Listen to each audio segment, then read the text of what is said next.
Hi friends, welcome to our channel. இன்றைக்கி என்ன topic பார்க்க போகிறோம் அப்படின்னா, இந்திய அரசியலமைப்பில் பகுதி 5 தான் பார்க்க போகிறோம். ஓகேங்களா? யாராவது புதுசாக வீடியோ பார்க்குறீங்க அப்படின்னா, வீடியோ பார்த்ததுக்கப்புறம் பிடிச்சிருந்துச்சு அப்படின்னா லைக் பண்ணுங்கள், ஷேர் பண்ணுங்கள், சப்ஸ்கிரைப் பண்ணுங்கள் ஃப்ரெண்ட்ஸ். ஓகேங்களா?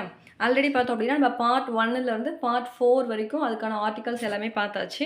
இன்றைக்கி நம்ம பார்க்க போகிறது வந்து பார்ட் 5, அதாவது பகுதி 5, அதுக்கான ஆர்டிகல்ஸ் தான் பார்க்க போகிறோம். ஓகேவா? பகுதி 5 வந்து மத்திய அரசு ஆர்டிக்கல் 52லிருந்து 151 வரைக்கும் மத்திய அரசுக்கானது.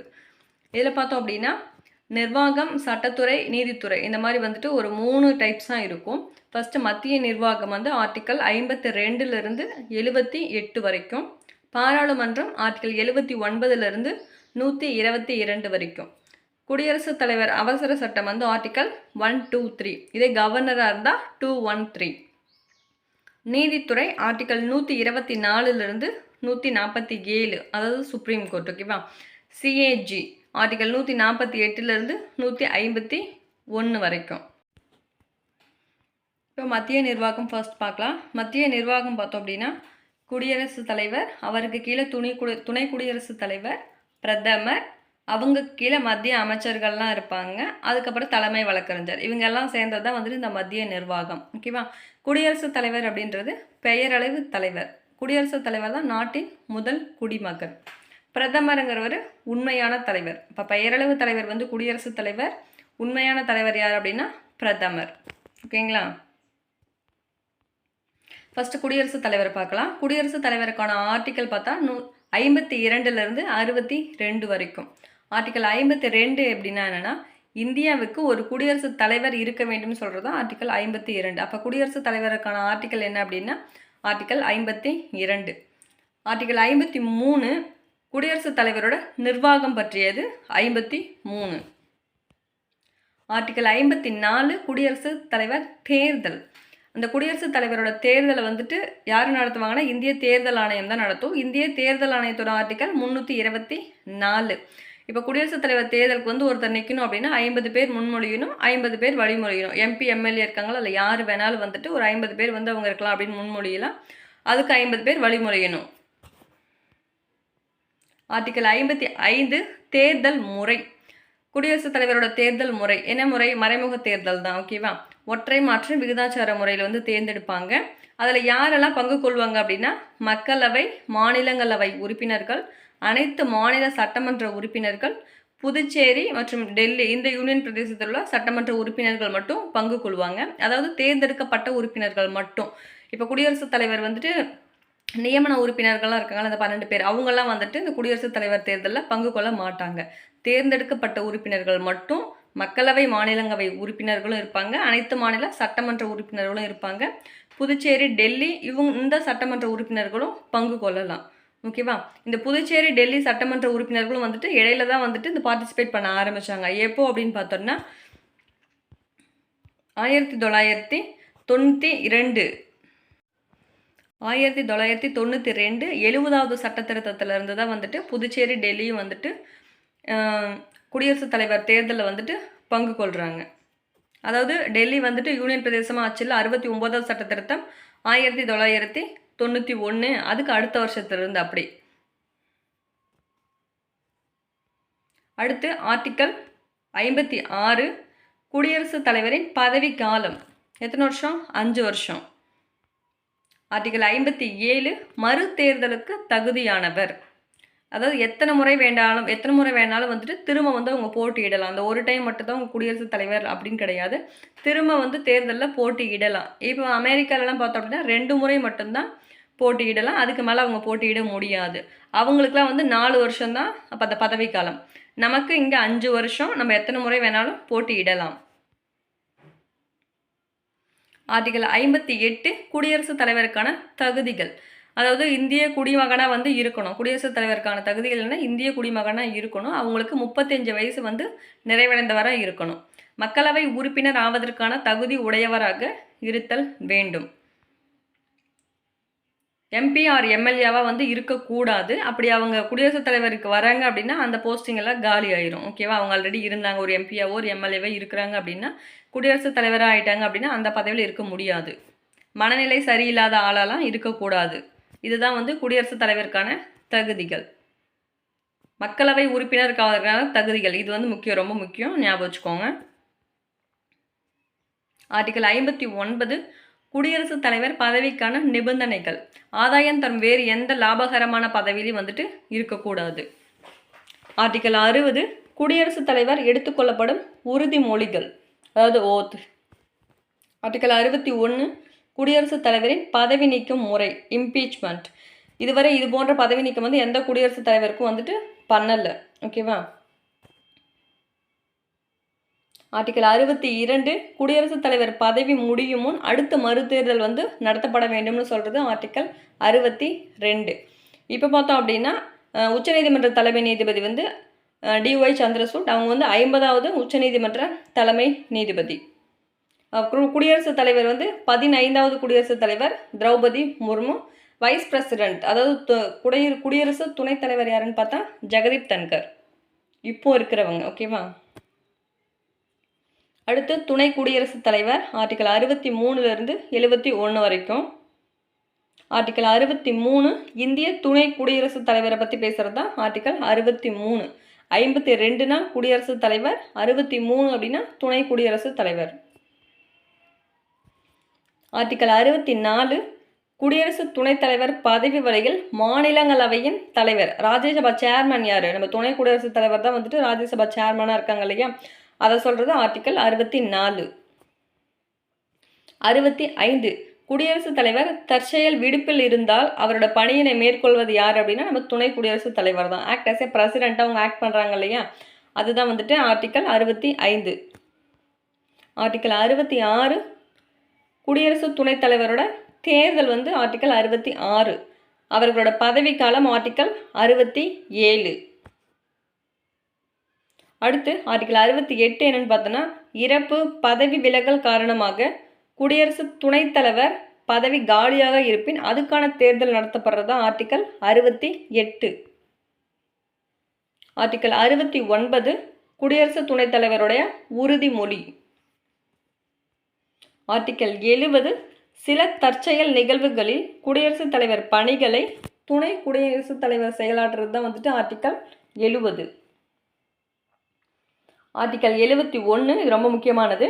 குடியரசுத் தலைவர் மற்றும் துணை குடியரசுத் தலைவர் இவங்களோட தேர்தல் ஏதோ ஒரு பிரச்சனை ஏற்படுது அப்படின்னா உச்சநீதிமன்ற தீர்ப்பு தான் வந்துட்டு இறுதியானது. ஓகேங்களா? ஞாபகம் வச்சுக்கோங்க. ஆர்டிகல் 71, அதாவது அவங்க 2 பேரோட குடியரசுத் தலைவரோ இல்லை துணை குடியரசுத் தலைவரோ அவங்களோட தேர்தலில் ஏதோ பிரச்சனை வருது, ப்ராப்ளம் வருது அப்படின்னா அதை சால்வ் பண்ணுறது யார் அப்படின்னா உச்சநீதிமன்றம். அடுத்த ஆர்டிகல் 72 குடியரசுத் தலைவர் மன்னிக்கும் அதிகாரம். ஓகேவா? குடியரசுத் தலைவர் மன்னிக்கும் அதிகாரம்னா 72. இதே ஆளுநராக இருந்தால் 161. இவங்க யாரெல்லாம் மன்னிக்கலாம் அப்படின்னா குற்றவாளிகள் தண்டனையை வந்து நீக்கலாம், குறைக்கலாம், மாற்றி அமைக்கலாம். மரண தண்டனை உட்பட எல்லாமே வந்துட்டு குடியரசுத் தலைவருக்கு அதிகாரம் இருக்குது. ஆர்டிகல் 72 ரொம்ப ரொம்ப ரொம்ப முக்கியமான ஆர்டிகல். ஆர்டிகல் 73 மத்திய அரசின் நிர்வாக அதிகார நீட்டிப்பு. ஓகேங்களா? குடியரசுத் தலைவர் துணை குடியரசுத் தலைவர் பார்த்தாச்சு. நெக்ஸ்ட் பார்த்தோம் அப்படின்னா நாடாளுமன்றம், பிரதம அமைச்சர்கள் இவங்களாம் இருக்காங்க இல்லையா, அதுக்கு கீழே வரவங்களை பார்க்கலாம். ஆர்டிகல் 74ல் 1 பார்த்தோம் அப்படின்னா குடியரசுத் தலைவருக்கு உதவும் வகையில் ஆலோசனை வழங்க அமைச்சரவை இருத்தல் வேண்டும். அந்த அமைச்சரவை யார் தலைமையில் இருக்கும் அப்படின்னா பிரதமர் தலைமையில் இருத்தல் வேண்டும் சொல்கிறது ஆர்டிகல் 74ல் 1. அடுத்து ஆர்டிகல் 75 பிரதமரை குடியரசுத் தலைவர் நியமனம் செய்கிறாங்க இல்லையா, அது ஆர்டிகல் 75. மக்களவையின் பெரும்பான்மையுள்ள கட்சியின் தலைவரை தான் வந்துட்டு நியமனம் செய்வாங்க. அது மாதிரி இல்லாதவங்களும், அதாவது இப்போ பெரும்பான்மை இல்லை அப்படின்னா யாரை வேணாலும் குடியரசுத் தலைவர் வந்து பிரதமராக நியமிக்கலாம். ஆனால் அந்த 6 மாத காலத்துக்குள்ளே அவங்க வந்து ஒரு பாராளுமன்ற உறுப்பினராக ஆயிடணும். ஆர்டிகல் 76 இந்திய தலைமை வழக்கறிஞர் யார் அப்படின்னா அட்டார்னி ஜெனரல். ஆர்டிகல் 76. இது அட்வொகேட் ஜெனரலாக இருந்தால் ஆர்டிகல் 165. இது சென்ட்ரலுக்கு, அது ஸ்டேட்க்கு. அடுத்து ஆர்டிகல் 77 அனைத்து வகையான நிர்வாக செயல்பாடுகளும் குடியரசுத் தலைவர் பெயரிலே நடைபெறும் அப்படின்னு சொல்கிறது ஆர்டிகல் 77. எல்லா நிர்வாகமும் யாரோட பெயரில் நடைபெறும் அப்படின்னா குடியரசுத் தலைவர் பெயரில் தான் நடைபெறும். ஆனால் பெயரளவு தலைவர் தான் குடியரசுத் தலைவர். உண்மையான தலைவர் யாருன்னு பார்த்தா பிரதமர் தான். ஆர்டிகல் 78 பிரதமரின் கடமைகள். நாட்டின் உண்மையான தலைவர் வந்துட்டு யாருன்னா பிரதமர் தான். அனைத்து வகையான மாநாடுகளிலும் பிரதமரே பங்கு கொள்வாங்க. ஓகேவா? எங்க பார்த்தாலும் இப்போ யார் போயிட்டு இருக்கா? நம்ம மோடி தானே போயிட்டு இருக்காங்க. ஆர்டிகல் 79 நாடாளுமன்ற அமைப்பு. ஒரு நாடாளுமன்றம் என்பது ஒரு 3 பகுதிகளை உடையது. மக்களவை, மாநிலங்களவை மட்டும் கிடையாது. மக்களவை, மாநிலங்களவை, குடியரசுத் தலைவர். இது 3 உள்ளடக்கியது தான் வந்துட்டு ஒரு பார்லிமெண்ட், அதாவது நாடாளுமன்றம். ஓகேவா? அது ஆர்டிகல் 79. 79ன்னு சொல்றது நாடாளுமன்றம். ஆர்டிகல் 80 மாநிலங்களவையின் அமைப்பு. ஓகேவா? ராஜ்யசபா. அது வந்து பார்த்தீங்கன்னா மறைமுக தேர்தல் மூலமாக தான் தேர்ந்தெடுப்பாங்க. 238 உறுப்பினர்கள் வந்து தேர்ந்தெடுக்கப்படுறாங்க. எங்கிருந்துன்னா மாநில மற்றும் யூனியன் பிரதேச சட்டமன்ற உறுப்பினர்களால் தேர்ந்தெடுக்கப்படுறாங்க. 12 உறுப்பினர்கள் வந்து பார்த்தோம் அப்படின்னா குடியரசுத் தலைவர் வந்து நியமிப்பாங்க. யாருன்னா கலை, இலக்கியம், விளையாட்டு இதிலெல்லாம் வந்து சிறந்து விளங்குறவங்கள ஒரு 12 பேர் வந்துட்டு ராஜ்யசபாவில் பிரசிடென்ட் வந்து நியமிப்பாங்க. மொத்தம் டோட்டலாக பார்த்தோன்னா 250 பேர் மாநிலங்களவையில். இந்த மாநிலங்களவையில் உறுப்பினர் ஆவதற்கு 30 வயசு வந்து நிறைவடைந்தவராக இருக்க வேண்டும். இந்த மாநிலங்களவை வந்து ஒரு நிரந்தர அவை, கலைக்க முடியாது. ஓகேவா? 3/1, அதாவது 3ல் 1 பங்கு உறுப்பினர் வந்து 2 வருஷத்துக்கு ஒரு டைம் வந்துட்டு ஓய்வு எடுப்பாங்க. அவங்களோட பதவி காலம் வந்து 6 வருஷம். ராஜ்யசபா உறுப்பினரோட பதவி காலம் வந்து 6 வருஷம். ராஜ்யசபா வந்துட்டு கலைக்க முடியாது. அது ஒரு நிரந்தர அவை. ஆர்டிகல் 81 மக்களவை அமைப்பு. 80னா மாநிலங்களவை, 81 அப்படின்னா மக்களவை அமைப்பு. அதிகபட்சமாக பார்த்தோன்னா 552 உறுப்பினர்கள். இப்போ பார்த்தோன்னா 550 தான் இருக்கும். ஏன்னா அந்த 2 ஆங்கிலோ இந்தியன் வந்து இப்போ கிடையாது இல்லையா? அதனால் இருந்தாலும் புக்கில் அப்படி இருக்குது, அதனால் எழுதியிருக்கேன். ஓகேவா? மக்களால் தேர்ந்தெடுக்கப்பட்ட உறுப்பினர்கள் தான் யார்? மக்களவையில் இருக்க உறுப்பினர்கள். அவங்க வந்து மறைமுக தேர்தல், இவங்க வந்து நேரடி தேர்தல். இதுக்கு வந்து பார்த்தோன்னா மக்களவைக்கு 25 வயசு இருந்தாவே போதும், இந்திய குடிமகனாக இருக்கணும். இதோட காலம் பார்த்தோன்னா 5 வருஷம். மக்களவைக்கு வந்து 5 வருஷம் காலம். மாநிலங்களவையாக இருந்தது அப்படின்னா 6 வருஷம். பிரதமரின் ஆலோசனைப்படி குடியரசுத் தலைவர் மக்களவையை கலைக்கும் அதிகாரம் கொண்டவர். யார் அப்படின்னா பிரசிடென்ட். மக்களவையை வந்து என்ன பண்ணலாம்? கலைக்கலாம். ஆனால் மாநிலங்களவையை யாரும் கலைக்க முடியாது. அது ஒரு நிரந்தர அவை. ஓகேவா? அடுத்த ஆர்டிகல் 83 நாடாளுமன்ற அவைகளின் பதவிக்காலம் வந்து ஆர்டிகல் 83. ஆர்டிகல் 84 நாடாளுமன்ற உறுப்பினர் ஆவதற்கான தகுதி. ஓகேவா? நெக்ஸ்ட் ஆர்டிகல் 85 நாடாளுமன்ற கூட்டத்தொடர் முடிவுக்கு கொண்டு வரதோ இல்லை கலைக்கிறதோ இதெல்லாம் பார்த்தோம்னா ஆர்டிகல் 85ல் வந்துடும். அடுத்த ஆர்டிகல் 86 நாடாளுமன்ற அவையில் உரையாற்றவும் தகவல் அனுப்பவும் குடியரசுத் தலைவருக்கு அதிகாரம் உள்ளது. ஆர்டிகல் 86 படி என்ன பண்ணலாம்? பார்லிமெண்ட்ல நம்ம குடியரசுத் தலைவர் வந்துட்டு உரையாற்றலாம், எந்த ஒரு தகவல் வேணாலும் அனுப்பலாம், சொல்லலாம், எல்லாத்துக்குமே அவருக்கு அதிகாரம் இருக்கு. அது ஆர்டிகல் 86. ஆர்டிகல் 87 வருடத்தின் முதல் கூட்டமோ இல்லை தேர்தல் முடிந்து முதல் கூட்டமோ எந்த கூட்டமாக இருந்தாலும் குடியரசுத் தலைவரால் வந்து நிகழ்த்தப்படும் சிறப்புரை. ஃபர்ஸ்ட் வந்து யார் வந்துட்டு உரை நிகழ்த்துவாங்க அப்படின்னா பிரசிடென்ட் தான் நிகழ்த்துவாங்க. இப்போ வருஷம் பார்த்தீங்கன்னா பட்ஜெட் கூட்டத்தில் தான் மேக்ஸிமம் ஃபஸ்ட்டு வரும். ஏன்னா February to May வருது இல்லையா? அப்போவே வந்து பார்த்திங்கன்னா ஃபஸ்ட்டு அவங்க தான் வந்து உரையாற்றுவாங்க. இல்லை எலெக்ஷன் வந்து இப்போ நடக்குது அப்படின்னா அதில் வர ஃபஸ்ட்டு கூட்டம் இருக்கு இல்லையா? எலெக்ஷன் முடிஞ்சு வர ஃபஸ்ட்டு கூட்டத்துலேயும் வந்துட்டு குடியரசுத் தலைவர் வந்து சிறப்புரை ஆற்றுவாங்க. ஆர்டிகல் 87 படி. அடுத்த ஆர்டிகல் 88 அவைகள் தொடர்பாக அமைச்சர்கள் மற்றும் இந்திய தலைமை வழக்கறிஞர்கள் உள்ள உரிமைகள். ஆர்டிகல் 88. மேலும் சில முக்கிய ஆர்டிகல்ஸ் மட்டும் பார்க்கலாம், சில இம்பார்ட்டன்ட் ஆர்டிகல்ஸ் மட்டும் பார்க்கலாம். ஆர்டிகல் 89 அப்படிங்கிறது மாநிலங்களவையின் தலைவர் மற்றும் துணைத் தலைவர் பற்றியது. ஆர்டிகல் 89 அதாவது ராஜ்யசபா சேர்மன் இருக்காங்களே அவங்க, அப்புறம் அந்த வைஸ் சேர்மன் இவங்களுக்குள்ளது. ஆர்டிகல் 93 வந்து மக்களவை தலைவர் மற்றும் துணைத் தலைவர். ஆர்டிகல் 93ல் மக்களவை தலைவர் மற்றும் துணைத் தலைவர், ஸ்பீக்கர், டெப்யூட்டி ஸ்பீக்கர் இவங்களை பற்றின ஆர்டிகல் 93. ஓகேவா? ராஜ்யசபாவில் வந்துட்டு சேர்மன் வைஸ் சேர்மன்னா 89.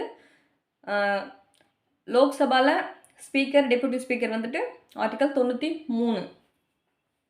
அடுத்து ஆர்டிகல் 97 மக்களவை தலைவர் துணைத் தலைவர், மாநிலங்களவை தலைவர் துணைத் தலைவர் இவங்களோட சம்பளங்கள் வந்துட்டு ஆர்டிக்கல் 97ல் சொல்லியிருக்காங்க. ஆர்டிக்கல் 99 பார்த்தோன்னா நாடாளுமன்ற உறுப்பினர்களின் உறுதிமொழி வந்துட்டு ஆர்டிக்கல் 99ல் வந்தது. ஆர்டிக்கல் 100 அடுத்து சபாநாயகர் வாக்களிக்கும் உரிமை. வாக்கு எண்ணிக்கை வந்து சமநிலையில் இருக்குது அப்படின்னா அவங்க தேவைப்படும் பொழுது அப்படி இருக்கும் பொழுது இவங்களும் ஓட் பண்ணலாம். அதுக்கான ஆர்டிக்கல் தான் வந்துட்டு ஆர்டிக்கல் 100, அதாவது காஸ்டிங் ஓட். ஆர்டிக்கல் 108 பார்த்தோன்னா இரு அவைகளின் கூட்டம் சொல்கிறது ஆர்டிக்கல் 108. ஆர்டிக்கல் 110 மணி பில், அதாவது பண மசோதா என்பதன் வரையறை வந்து 110. ஆர்டிக்கல் 112 ஆண்டு நிதிநிலை அறிக்கை, பட்ஜெட் வந்து பார்த்தீங்கன்னா 112. ஆர்டிக்கல் 117 பண சட்ட முன்வரைவு, ஃபினான்ஸ் பில். தமிழில் பார்த்தா எல்லாமே ஒரே மாதிரி தான் இருக்கும், இங்கிலீஷில் பார்த்துக்கோங்க, இதுக்கான டிஃப்ரெண்ட் மட்டும் தெரியும் உங்களுக்கு. 110 அப்படின்னா மணி பில், 112 அப்படின்னா பட்ஜெட், 117 அப்படின்னா ஃபினான்ஸ் பில்லில் வந்துடும். ஓகேவா? ஆர்டிக்கல் 120 நாடாளுமன்றத்தில் பயன்படுத்தும் மொழி வந்து ஆர்டிக்கல் 120. அடுத்து பாருங்கள், குடியரசுத் தலைவர் சட்டம் இயற்றும் அதிகாரங்கள். அதாவது ஆர்டிக்கல் 1, 2, 3 படி வந்துட்டு குடியரசுத் தலைவர் வந்து அவசர சட்டம் இயற்றலாம். பாராளுமன்ற கூட்டம் கூடாத நேரங்களில் அவசர சட்டங்களை பிறப்பிக்கும் அதிகாரம் வந்து குடியரசுத் தலைவருக்கு இருக்குது. ஓகேவா? இந்த சட்டமானது 6 மாதம் வரைக்கும் இருக்கலாம். ஏன்னா வந்துட்டு நெக்ஸ்ட் பார்லிமெண்ட் கூடும் இல்லையா, எப்படினாலும் 6 மாதத்துக்கு ஒரு டைம் பார்லிமெண்ட் கூடியே ஆகணும். அந்த மாதிரி அந்த பாராளுமன்ற கூட்டத்தொடர் தொடங்கி 6 வாரத்திற்குள்ளே ஒப்புதல் அளித்தல் வேண்டும். அப்புறம் தான் வந்து இது சட்டமாக மாறும். ஓகேவா? அந்த மாதிரி வந்து அந்த ஒப்புதல் அளிக்கலை, அந்த 6 வாரத்துக்குள்ளே ஒப்புதல் அளிக்கலை அப்படின்னா அது வந்துட்டு அந்த சட்டம் வந்து செல்லாததாக ஆகிடும். ஓகேவா? ஒரு அவை அல்லது இரு அவை கூட்டத்தொடர் வந்து செயல்படாமல் இருக்கும் பட்சத்தில் தான் அந்த குடியரசுத் தலைவர் இந்த அவசர சட்டத்தை பிறப்பிப்பார். அடுத்து பாருங்கள், ஒன்றிய நீதித்துறை, அதாவது உச்சநீதிமன்றம். ஆர்டிக்கல் 124ங்கிறது உச்சநீதிமன்ற அமைப்பு பற்றியது. ஆர்டிக்கல் 125 நீதிபதிகளின் ஊதியம். ஆர்டிக்கல் 126 பொறுப்பு தலைமை நீதிபதி நியமனம். ஆர்டிக்கல் 127 இடைக்கால நீதிபதிகள் நியமனம் பண்ணுறது ஆர்டிக்கல் 127. நெக்ஸ்ட் ஆர்டிக்கல் 128 உச்சநீதிமன்ற அமர்வில் ஓய்வு பெற்ற நீதிபதிகளும் பங்கு பெறலாம். ஓகேங்களா? ஆர்டிக்கல் 129 உச்சநீதிமன்றம் ஆவண நீதிமன்றமாக இருக்கும். ஆர்டிக்கல் 130 உச்சநீதிமன்றம் அமைவிடத்தை குறிக்கிறது 130.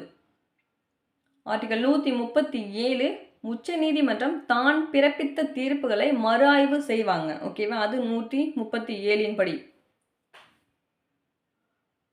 ஆர்டிக்கல் 141 உச்சநீதிமன்றத்தால் அறிவிக்கப்படும் சட்ட தீர்ப்புகள் அனைத்து நீதிமன்றங்களுக்கும் பொருந்தும், இல்லைன்னா கட்டுப்படுத்தும். உச்சநீதிமன்றத்தால் ஒரு சட்டம் வந்து சொல்கிறாங்க, ஒரு சட்டத்துக்கான இதை சொல்கிறாங்க அப்படின்னா அது அந்த நீதிமன்றத்துக்கு மட்டும் பொருந்தும் கிடையாது, அதுக்கு கீழே இருக்க எல்லா நீதிமன்றத்துக்கும் பொருந்தும். ஒரு உச்சநீதிமன்றம் ஒரு சட்டம் போடுறாங்க அப்படின்னா அதுக்கு கீழே உள்ள எல்லா நீதிமன்றத்துக்கும் பொருந்தும். அடுத்த ஆர்டிக்கல் 143 உச்சநீதிமன்றத்தை கலந்து ஆலோசிக்க குடியரசுத் தலைவருக்கு அதிகாரம் உள்ளது. ஓகேவா? ஆர்டிக்கல் 143 143 படி அவங்களுக்கு ஏதோ தேவைப்பட்டுச்சு அப்படின்னா, குடியரசுத் தலைவருக்கு ஏதோ தேவைப்பட்டுச்சு அப்படின்னா அவங்க அட்வைஸ் பண்ணலாம். அதுக்கான சொல்யூஷன் வந்து அவங்க கொடுப்பாங்க. இது வந்து கரெக்டாக வந்து பிரசிடென்ட் வந்து ஃபாலோ பண்ணணும் அப்படின்னு கிடையாது, அது அவரோட விருப்பம். எடுத்துக்கலாம், எடுத்துக்காமல் இருக்கலாம். ஆனால் தேவைப்படும் போது கலந்து ஆலோசித்து தேவையான டீட்டெயில்ஸ் வந்து கேட்டுக்கலாம், தெரிஞ்சுக்கலாம். ஓகேங்களா? ஓகே ஃப்ரெண்ட்ஸ், அவ்வளோதான். வீடியோ பிடிச்சிருந்துச்சு அப்படின்னா லைக் பண்ணுங்கள், ஷேர் பண்ணுங்கள் ஃப்ரெண்ட்ஸ். தேங்க்யூ.